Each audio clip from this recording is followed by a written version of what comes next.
১৪ লক্ষ টাকা বাজেটে এত সুন্দর প্যান্ডেল হচ্ছে আপনার বাড়ি খুবই কাছে, অথচ আপনি এখনো জানেন না।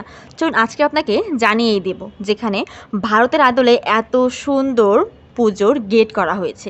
ভিতরে গেলে দেখতে পাবেন আরও অনেক কিছু। সবার আগে চোখে পড়বে আপনার সবচেয়ে সুন্দর বড় একটি ময়ূর, আর তার মধ্যে ঢুকলে আপনি দেখতে পাবেন আরও অনেক কিছু। জোর কদমে কাজ এগিয়ে চলছে, কারণ পুজোর আর মাত্র 2 দিন বাকি। ১৪ লক্ষ টাকা বাজেট, তাহলে ভাবুন পুজোর দিন এখানে কত সুন্দর দৃশ্য দেখতে চলেছেন আপনারা। তাই ভিডিওটি এখনই শেয়ার করুন, বন্ধু বান্ধব আত্মীয় স্বজন সবাইকে নিয়ে কিন্তু এখানে আসতে হবে। আর কোথায় হচ্ছে এই পুজোটি?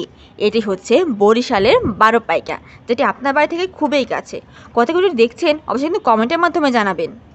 আর সবচেয়ে অবাক করা বিষয় হচ্ছে, এত সুন্দর প্যান্ডেল করতে কিন্তু তাদের কোনো বাইরে থেকে শিল্পী ডেকোরেটর আনতে হয়নি, সবই এলাকার। তাহলে ভাবুন কত প্রতিভাবান এরা। অন্তত সেই শিল্পীদের জন্য তো একটি শেয়ার অবশ্যই করা উচিত। আমার দুর্গা